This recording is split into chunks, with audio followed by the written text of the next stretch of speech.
So that day, every while, I don't know how long, every half hour, 45 minutes, hour, I'd go to Madeline's head and I'd talk to her, as if she was conscious at all. I wanted to be there for her. And I told her, I said, Madeline, I have to be selfish for me now. I've given everything to you up, that I have to give, and I have to be selfish, and I can't, you need to let go. If you're holding on for me, you need to let go. Don't know how morphined out she was. You know, okay, so Deputy Kitchen, we're not done. I finally convince him to come. Okay, so we're standing there, and he goes, "Why are you fucking yelling?" Or he goes, "Why are you yelling?" And I step outside the door, and there's Jeanette, her son, I think it is, a dumb fuck. Rusty, his wife, Judy, Dell, another sheriff.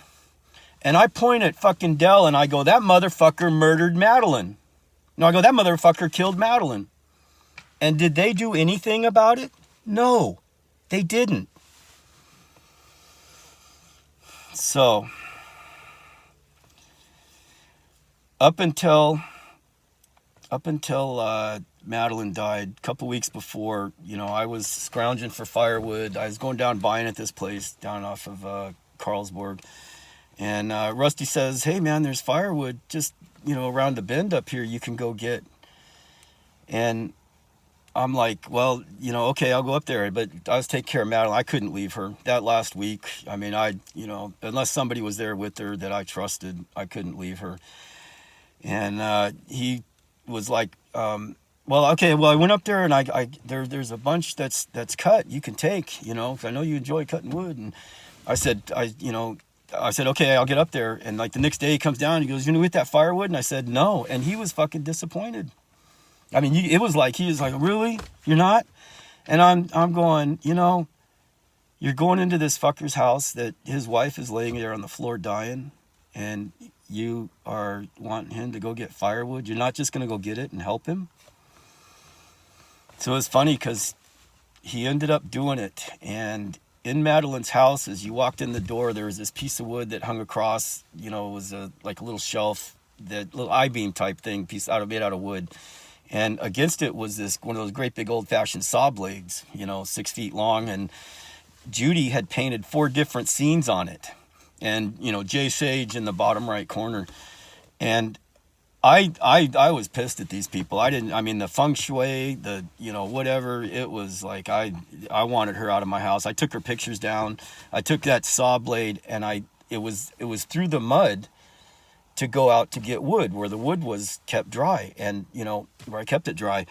And I had taken that saw blade, and I had thrown it across the mud, and I was walking on it to go get wood on a daily basis. And Rusty finally, he brings a load of wood and goes back there and dumps it. And this would have been, I think, probably Friday, the Friday before Madeline died. Angie was there. And I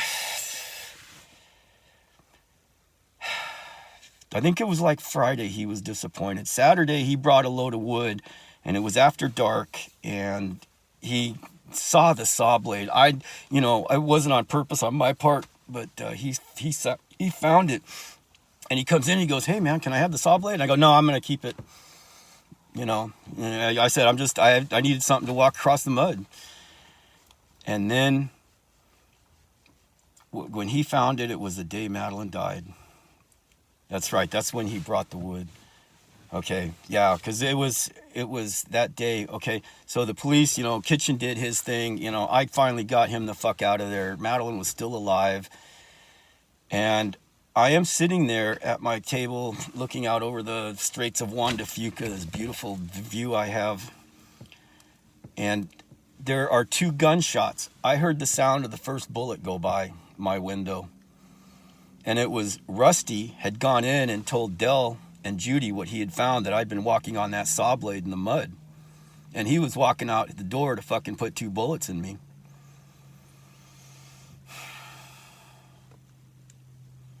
I call 911. "Where's your emergency?" 2514 Chicken Coop Road. I think it was the third time I called 911 that day. I'm going, 2 shots? Really? They show up and they interrogate them. And Dell says, "Oh, I was shooting at the coyotes that were bothering my 3 cows." And I'm going, number one, coyotes are too smart to, be around that much human commotion at that time. There were no fucking coyotes. I was looking out the window. So Dell and his imaginary coyote friends, I've always got to like, oh God, man. I texted them later when I'll get to that, but I texted them, hey, those shots were wasted 4 times. Number one, they both missed me because they were meant for me. Number 2, when I'm done with you, Judy, you're going to wish Dell had put that first shot in your head. And dumb fuck too, POS boy, when I'm done with you, you're going to wish you'd put that fucking second shot in your head. Man, that's how close to death I was. Angie was there. She was close to death. I find that unforgivable, man. I was talking to Angie about this, man, and she goes, "John, it's revenge." And I'm going, well, no, it's not. Yes, it is. Of course it is. I wouldn't be human if it wasn't. But no, it's because these people will hurt and kill anybody that gets in their way. They've done it before.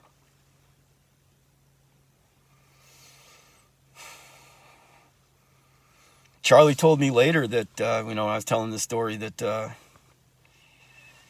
they January 1st, they'd come out with a new law in Washington or something that if you fire your guns in around housing or whatever, they will come and confiscate all your guns and interrogate you or investigate you. They didn't do shit. Hung me out to dry. Sorry, my little prop thing here keeps moving. We'll get it right. So that afternoon, the cops come again or something. I don't know. I guess maybe after I called 911, after the shots were fired, they wanted to talk to me, and Angie just said, "John just wants to be left alone.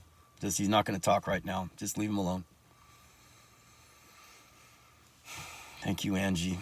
Thank you. So,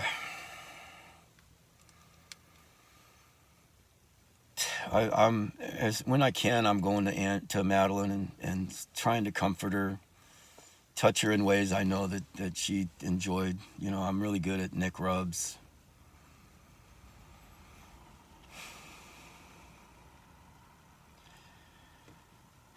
And I finally just said, let go. Don't hang on for me. If you're hanging on for me, please. I don't want to, it's painful for me to see you like this. Just the insides of her lungs were just being, it just was, she had the way she was on her side, probably lived longer because the fluid didn't build up in her lungs and drown her as she was draining it off. Ruined one of my favorite towels. It's like, it's okay, I sacrificed everything for Madeline. Stupid towel. So, for some reason, let me see. I had to go somewhere that afternoon, that late evening. February, it's dark really early, so I come back and Lindy Price Mortuary's there. They're taking Madeline. And the stupidest thing I ever did was I didn't leave when they left with Angie. Go get a hotel room, get her a hotel room, get the fuck out of there. Man, those 2 gunshots, Judy tried to poison Madeline. I didn't see any of that until then. So we stay that night. I don't think we got much sleep. The Dungeness line is 6 o'clock the next morning, whatever time it is. We're out of there at 5:30. I'm getting in my truck. Just, I didn't know I wasn't going back, but I went and grabbed that saw blade out of the pile of shit that I left and that Rusty had thrown it in. They're probably still searching for it. Fuck you. So I grabbed the saw blade and we left. I fled. I got out of there, and it was, I had no intentions of not going back. It didn't even enter my mind when we were leaving. I'd have grabbed a whole bunch more shit if I'd known that I wasn't going back. And let me see, that night, another thing with Christmas and Dell and that piece of metal that he was throwing around in front of my face, is I think Rusty was back in the woods with his AR-15 zeroed in on my chest, and all I had to do was attack his dad, and I was a dead man. I think that's what that was all about. Either that or Dell was thinking that I was a weak-hearted man and, had 4 heart attacks and I was going to fucking just drop dead right there because he puts me under a little bit of pressure. Like, dude, I grew up handling you. My mom is exactly the same way you were. I know how to handle you. I know what buttons to push back. I know the fucking game, man. I know it better than you. So, anyway, I'd gone away, maybe to the longhouse, come back, and they were taking her away. We stayed. We spent the night. We get up the next morning. I'm sorry, I'm repeating myself. We get up the next morning. I left, grabbed the blade. I get her to the Dungeness line. She says goodbye. I really wish I'd been in a state of mind that I could have taken her to the airport and spent a little more time with her and saved her that part of the hassle of the trip. And I knew, being a caregiver, I said this before, I've had 20, 30 clients die I've taken care of them in the last week, seen them. I was okay with it. It was, you'd see the family, their gut-wrenching grief, but I was sad to see them go. I was sad to see that, a lot of them, I didn't get to know them better back in the day, maybe when they were a little more, themselves, before they, their body or their mind, took a turn.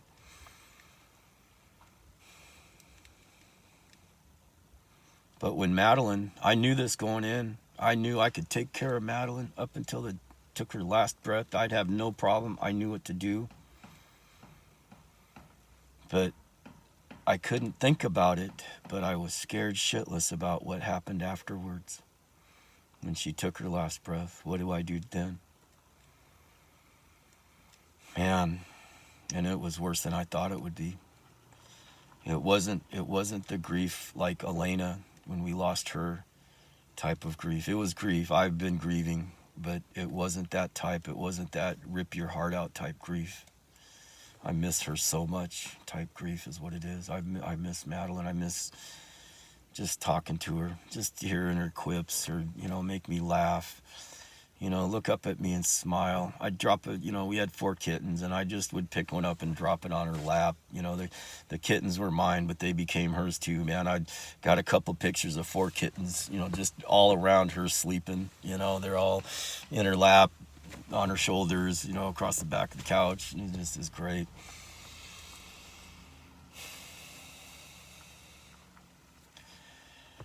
Man.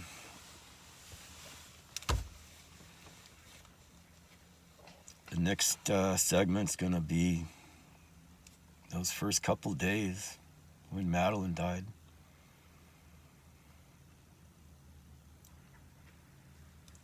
I have been through hell. Good thing I kept going and came out the other side. Coming out the other side, maybe.